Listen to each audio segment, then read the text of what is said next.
Hello, I'm Robert Kelly, and today on Record All Monsters, The Beast from 20,000 Fathoms, Famous Rays, and Atomic Energy.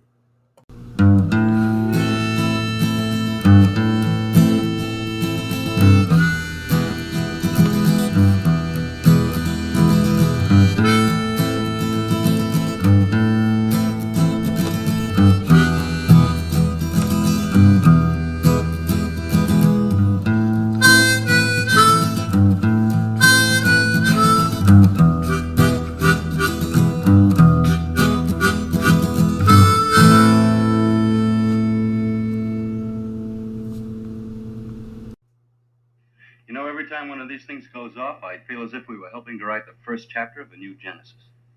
Let's hope we don't find ourselves writing the last chapter of the old one. Well, it's not the first chapter, but like Buzz Aldrin said, second comes right after first. In the intervening 20 years between King Kong and today's film, The Beast from 20,000 Fathoms, there was a little something called World War II, which ended abruptly when America decided to stop boxing with gloves and begin boxing with a gun in each hand, while their last opponent was already clearly losing. That opponent, Japan, would see the event in a very different light for obvious reasons. But in America, we decided that disproportionate force wasn't the only thing atomic energy was good for. More on that later. Elsewhere, two 13-year-old boys named Ray, one in California and one in Arizona, saw King Kong. That's going to be a recurring theme in this history of giant monster movies. Anyway, these Rays both had their lives changed forever, and they decided to work in movies. The Californian Ray Harryhausen, wanted to pursue a career creating the kind of magic and monsters he'd just borne witness to, while the Arizonan Ray Bradbury, wanted to write fantastic stories like Kong and about space. It wasn't long after the Bradburys moved to Los Angeles that the two Rays met and formed a line of friendship that would last the rest of their lives. That's a math joke. At one point, a friend arranged for Harryhausen to meet Willis O'Brien, who advised him to take some sculpting and anatomy classes to really excel at his craft. Not long after that, he got a job animating George Pal's Puppetoons, which were animated with a series of differently posed figures, as opposed to stop-motion's use of one posable figure. Meanwhile, he and Bradbury joined Forrest Ackerman's Science Fiction League. And then that pesky World War II we were talking about earlier cropped up. Bradbury didn't serve due to poor eyesight, but Harryhausen served under Frank Capra in the U.S. Army Special Service Division. And he saved the extra rolls of 16mm film that they used to make propaganda and training films to shoot his famous fairy tale shorts on after the war. 1947 was a big year for both men. Bradbury had his first collection of short fiction, Dark Carnival, published, and Harryhausen served as assistant director of visual effects to Willis O'Brien on the guerrilla movie Mighty Joe Young, for which they would win an Oscar.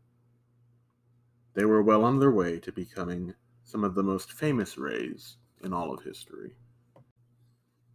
In 1951, Harryhausen was working on his first film as head special effects technician, Monster from Beneath the Sea.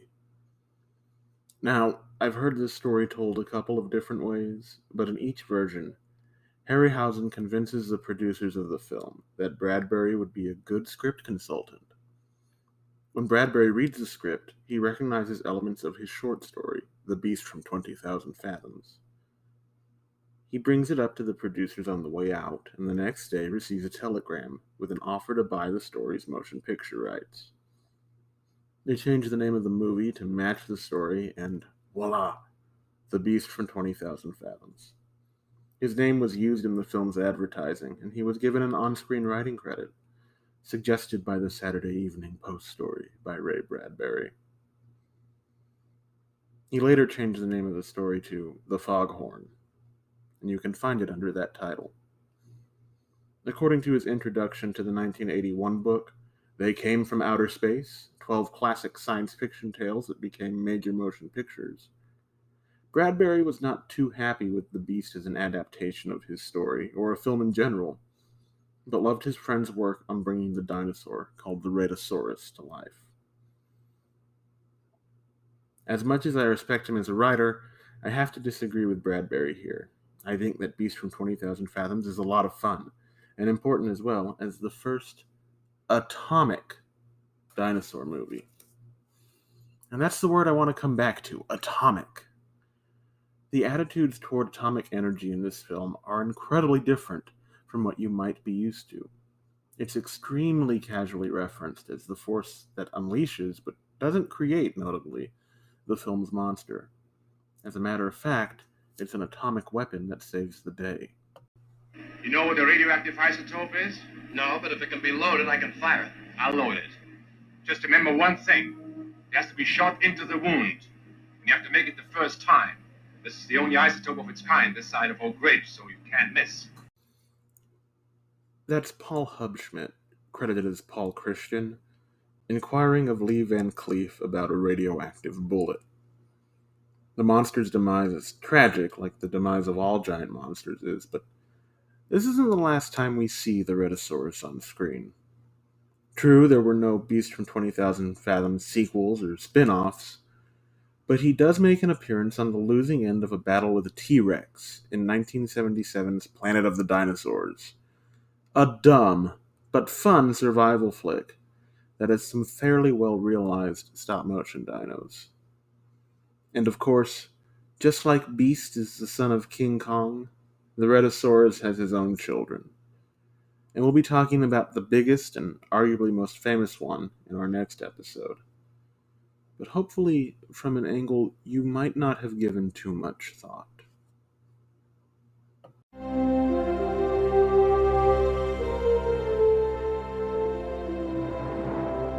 Too young for this trek. The Final Frontier. These are the voyages of MC, Troy, and Eric. Their mission to introduce Tyler to strange new episodes. To seek out the best and worst media in the Star Trek franchise. To boldly go where several podcasts have probably gone before.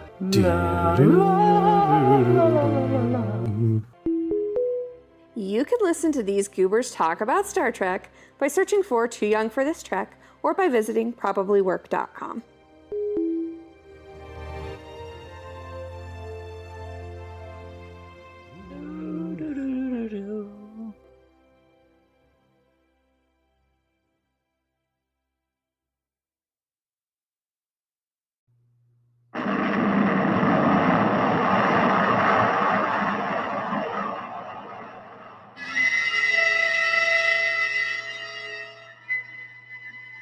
I say there are things better left unsolved.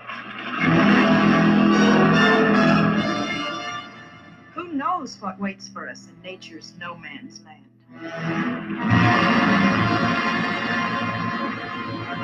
Impossible, unbelievable, fantastic. But I tell you, it could happen. It could happen. It could happen. It could happen. Yes, it could happen.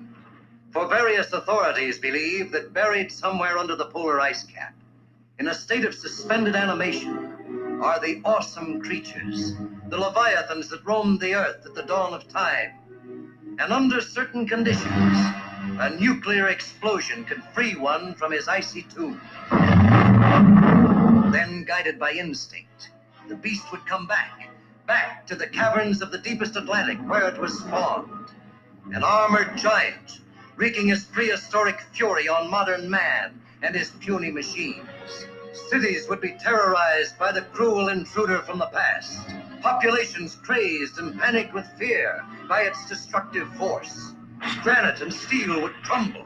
Soldiers and their weapons would be powerless before the onslaught of the beast. The beast. The beast. The beast from 20,000 fathoms. Hello, I'm Robert Kelly. Welcome back to Record All Monsters. We're here today with our special guest from the band Bonsai Nation and my own personal friend, Ray Hanley. Hello. Thank you for having me. Yeah, we're happy to have you here. And of course, Courtney, my wife and producer, is here as well. Hi. So we just watched Beasts from 20,000 Fathoms. And Yes. what are your initial thoughts, Ray? I enjoyed it. I thought it was fun. I wasn't totally sure what to expect going in. I knew it was an older film, but I really enjoyed it. I was definitely entertained. So. Good.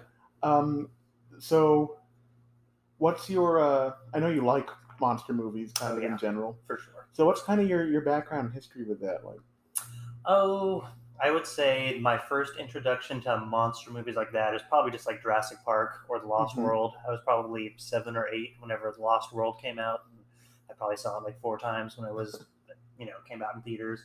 And then Godzilla '98, the Matthew Broderick one. Yeah. I also saw that like 4 times in theaters because I think I was 10 when that one came out. And so that was my introduction to Godzilla and kind of the genre in general. So yeah. So with this one, which is has a lot of similarities to Godzilla 1998. Yeah, it does. Yes. How would you say it compares to those, those first kind of experiences with that kind of movie? It's definitely different. Obviously, it's like 40 years or whatever made earlier, but I don't know.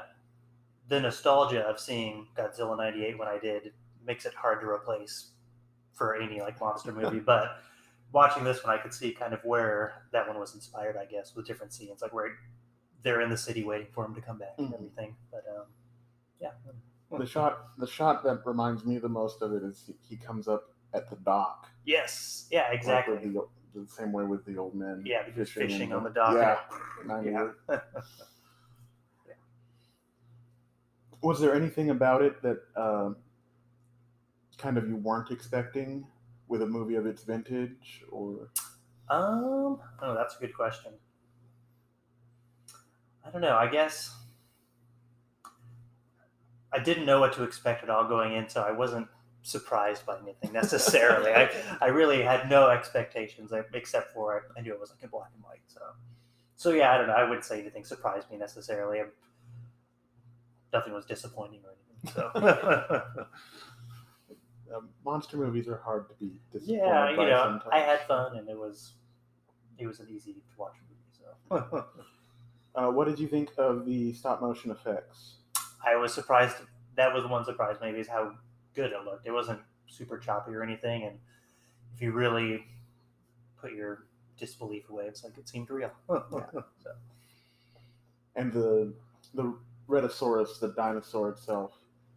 I thought it was cool. I'm curious if Rhedosaurus is like an actual dinosaur, like in the books, or if it was totally made up. But I thought it was cool. It was a good looking monster. Yeah, it was made up for the movie. Okay. Yeah, it was designed by Ray Harryhausen. We were discussing that if he designed it or not earlier. Okay. So this is based off a short story by Ray Bradbury. That's right. In part. The Foghorn, I think, or yes, which has that lighthouse scene. Yes, classic. And it's actually, it does describe the monster in the short story. Oh, really? And it's not like this at all. It's like a Nessie. Yeah, it's like a Nessie, a Loch Ness monster kind of plesiosaur thing. Yeah, just like long neck type thing. Yeah. So, the departure and the design there. Yeah. Was there anything else you had thought, like, while you were watching it? Did anything stick out to you? Most of the things that stuck out were the similarities between it and '98. When I was watching, I thought, okay, I can see where they pulled those things from. Just some of the old schoolness of it, like I think, like we were saying, we were watching it where there was literally 2 female characters in the entire film. I did notice that, and it's like, okay, yeah, this was definitely 1953. All white people, as far as I could tell, but yeah, I don't know.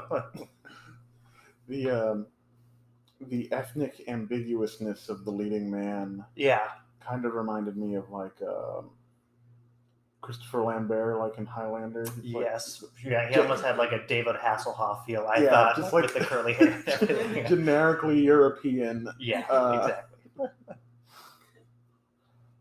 He's over here for some reason. Yeah, and he's not offensive to anyone. No. So, yeah, you grew up a little bit with giant monster movies. Yes. Oh, yeah. And you work in a creative field partially. Mm-hmm. A musician. Yes. Has your enjoyment of giant monster movies in any way influenced your work as a musician? You know, probably not, to be totally honest. I can't think of any time we were trying to put something together where, my enthusiasm for Godzilla came into the play, unfortunately. I mean, maybe aside from jamming the Blue Oyster Cult song where they talk about Godzilla. But no, probably not. I mean, maybe it should. Perhaps that is, an avenue that I should explore. Well, this movie was one of the big influences on the first Godzilla movie. Oh, okay. I didn't know that. Yeah, it came out the next year, actually. Oh, wow. And its original title was something like The Sea Monster from 20,000 Miles Under the Ocean. Really? Oh, no. Yeah. Just completely ripped Pretty off. direct. Yeah, initially.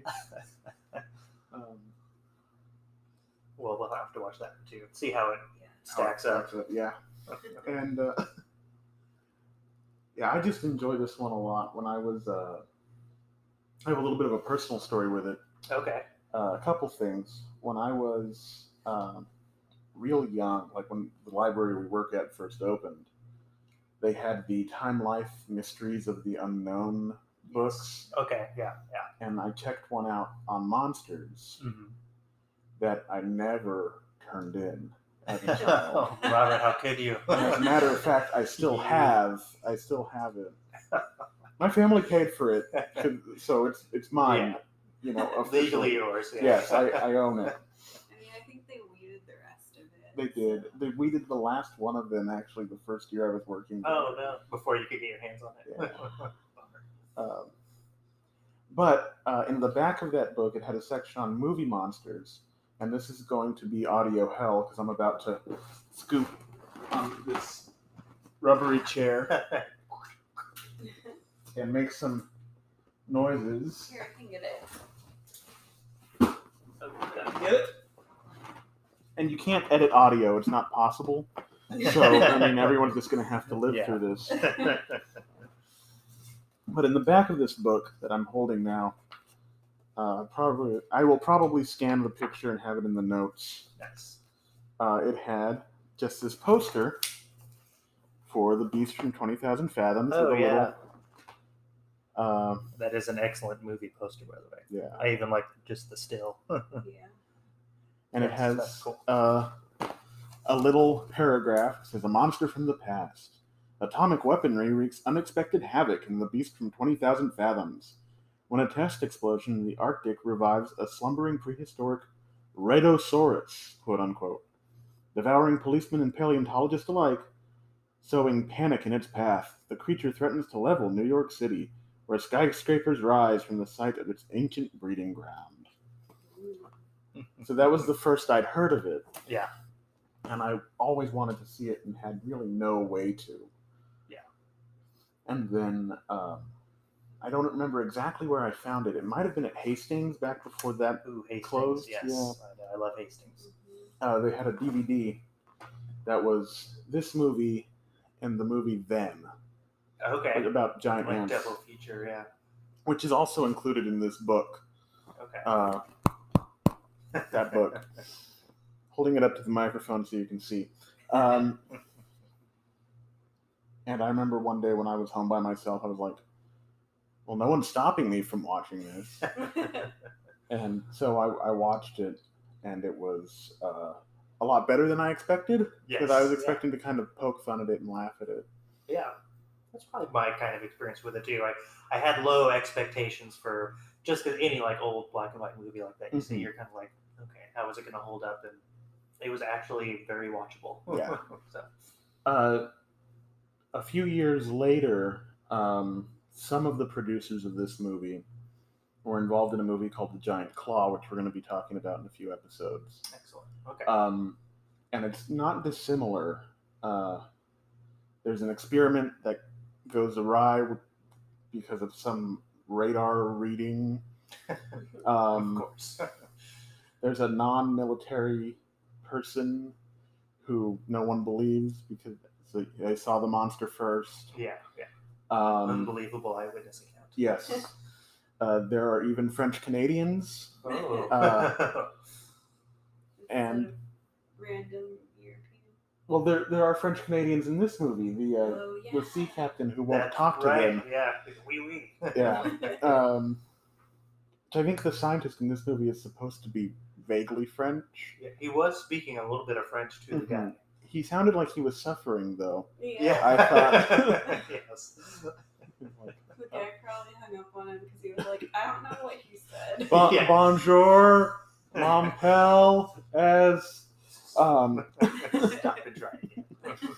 But so the big difference between this and that is that they approached Ray Harryhausen for the effects for that one, and they couldn't afford him, so they made a puppet from a children's puppet workshop in Mexico. Okay.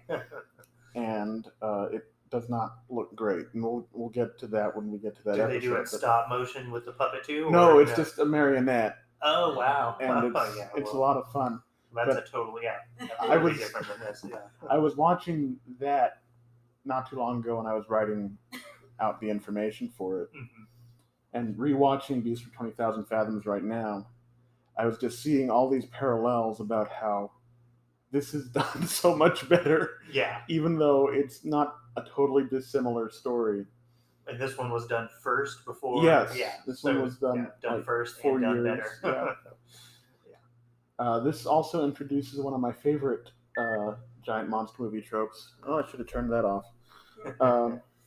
Which is the magic bullet. Yes, of course, yeah. Aim for the wound. Yeah. Perfect shot. Got that isotope right in there. It's kind of cool that it was on a roller coaster. That is true, yeah. That was a wrinkle. It's a little different. Having it on a roller coaster was cool. It's supposed to be in Coney Island, but the actual roller coaster they filmed was in California. It was like just some random somewhere roller in coaster Burbank, somewhere. Yeah. Okay. Well, which I'm sure had that me fooled. Yeah, I'm sure there are coaster heads or whatever they call themselves, the people who are obsessed with roller In coasters. '53, there was no light painted wooden roller coaster. Yeah. They'd know exactly whatever this one was.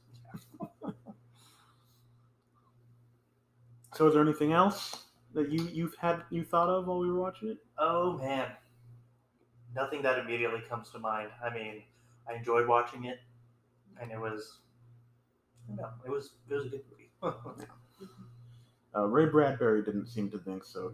Did he? Was he disappointed? Very disappointed with it. No. He said was he mad because they ripped off his story, or just that they did such a poor job in his opinion? He thought it was a very bad movie. Fair enough. They credited him with a screenwriting credit, and he had been hired as a script consultant. So I guess he probably bears more of the blame than he'd like to admit. It's like, we sent you notes. You never responded, Ray. But yeah, that's the discussion on this, and we're gonna take another quick break, and we'll come back and do the game show. And I'll explain the rules when we come back. Excellent. All right, and go. Hello, I'm Robert Kelly, host of Record All Monsters, and this is an ad for Anchor. That's right, an ad for Anchor. If you haven't heard about Anchor, it's the easiest way to make a podcast. I was super intimidated to start this podcast until I heard about Anchor, and there are a number of things that made me feel more at ease to begin. First of all, it's free. They have creation tools that allow you to record and edit your podcast right from your phone or computer. They distribute your podcast for you so it can be heard on multiple platforms, including whatever one you're listening to, and you can make money from your podcast easily with no minimum listenership. All you do is enter your information, Anchor takes care of the rest. It's everything you need to make a podcast in one place. This is the mandatory call for action that I have to read out now, but it's true. You can download the free Anchor app or go to anchor.fm to get started.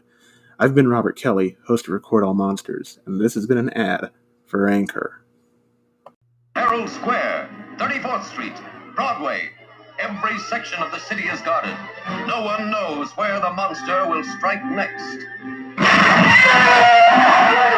Another one, Colonel? No. You know what the radioactive isotope is? No, but if it can be loaded, I can fire it. I'll load it. Just remember one thing. This is the only isotope of its kind this side of Oak Ridge, so you can't miss.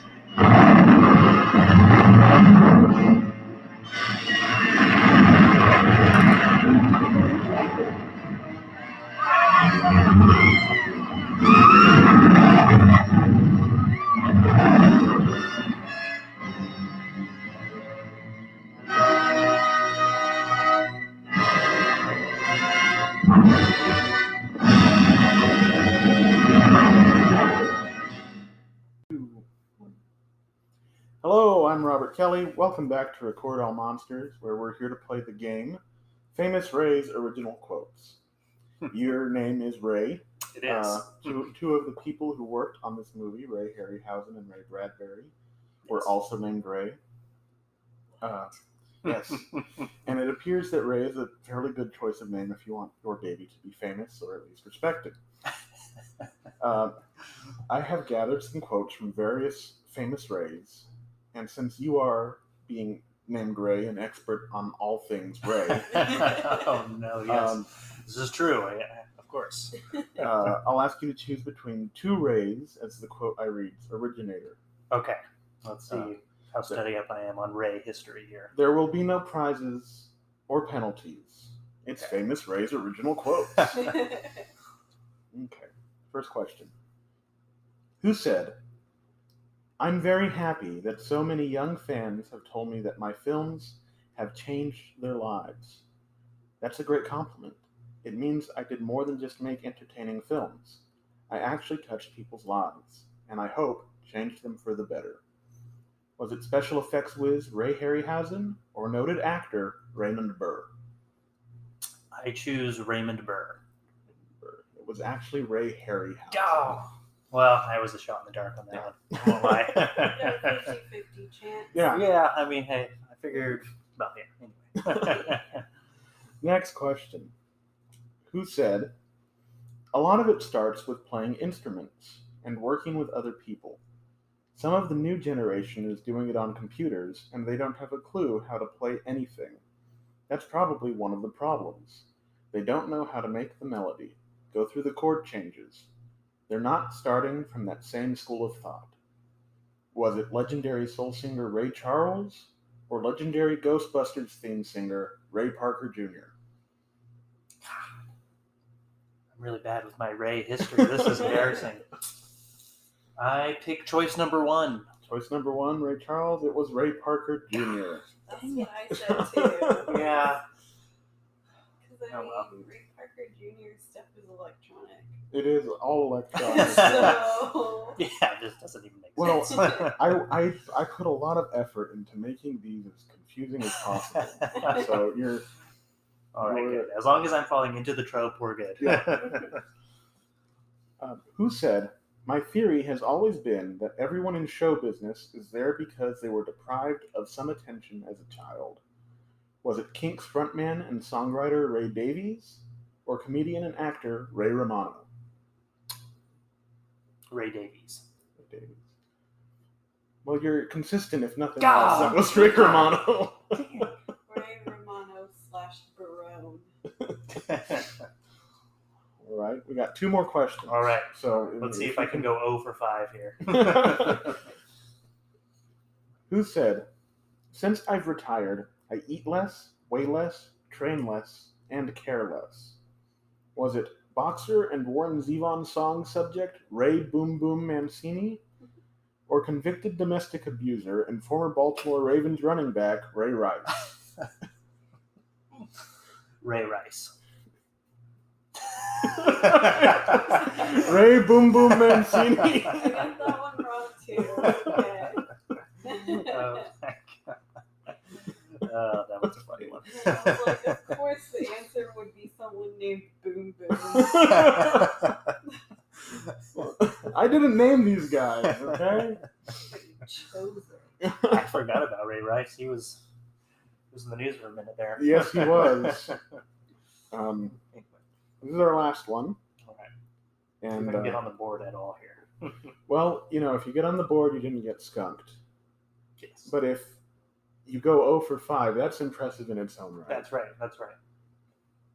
Who said, "The moment a man begins to talk about technique, that's proof that he is fresh out of ideas"?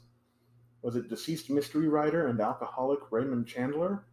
Or deceased science fiction writer and father of 4, Ray Bradbury? I feel like I have to choose Ray Bradbury on this one because the movie is based off of his own short story that we just watched. So I'm taking him, and that is my final choice. All right, Ray. Well, you have done it. You have gone 0 for 5. That was a quote from Raymond Chandler. All right, well. Again, I'm impressed. I'm sad. I should be ashamed, but I'm almost proud. No, that's okay. Well, that's it for this edition of Famous Ray's Original Quotes, a game we'll probably never play again. Well, Ray, that's the show. Thank you so much for being on it. Thank you for having me. It was fun. It's been an honor to be here. Oh, we've had a great time. And so your band, Bonsai Nation, has a new album out this year? Yes, yeah. It is called The One Piece of Land. It is more of an acoustic venture than some of our other stuff. Is more like full band, kind of reggae style music. But yeah, it just went out, I think maybe 3 or 4 weeks ago, and it's on, everything like Spotify and iTunes. And yeah, Bonsai Nation, The One Piece of Land, our acoustic adventure. I listened to some of it. I cool. really enjoyed it. Yeah, well, thank you. So Thank you. Yeah. Good piece of music. It was our quarantine project. So, there's nothing else to do. We figured we'd strum some guitars and share. Well, can they find your band on Instagram, social Absolutely, media? yeah. We're everywhere. Facebook, Instagram, YouTube. Okay, just at Bonsai Nation. Yeah, if you search Bonsai Nation, we'll pretty much come up with everything. So. All right. Well, thank you, Ray, for being our guest today. My pleasure. We had a great time. Yes. Thank you. Thank you so much for listening to the second episode. We're so glad you joined us again. If you want to contact the show, you can get us at Gmail, recordallmonsterspod@gmail.com. You can also find us on social media at Monsters Record on Twitter, at recordallmonsters.pod on Instagram, and just search Record All Monsters Podcast on Facebook. Once again, I'd like to thank Ray Hanley of the band Bonsai Nation for coming in, watching this movie, talking about it with us. We hope to have him back pretty soon when we talk about the giant claw in the future. Just a few episodes down. And thanks to Courtney once again for her help, all her technical help. And also to the guys over at Too Young for This Trek for sharing our promo and letting us share theirs. They're a great, fun Star Trek podcast if you want to get into it. If you're looking to get into Star Trek, it's a good way to begin. Another special thanks, and just a heads up for you guys, I'm going to be appearing as a guest on Monster Kid Radio, episode 499. Thanks to Derek M. Kauk for having me on. It was a lot of fun. The episode should be on his feed for Monster Kid Radio already at this point. So if you want to check that out, go right ahead.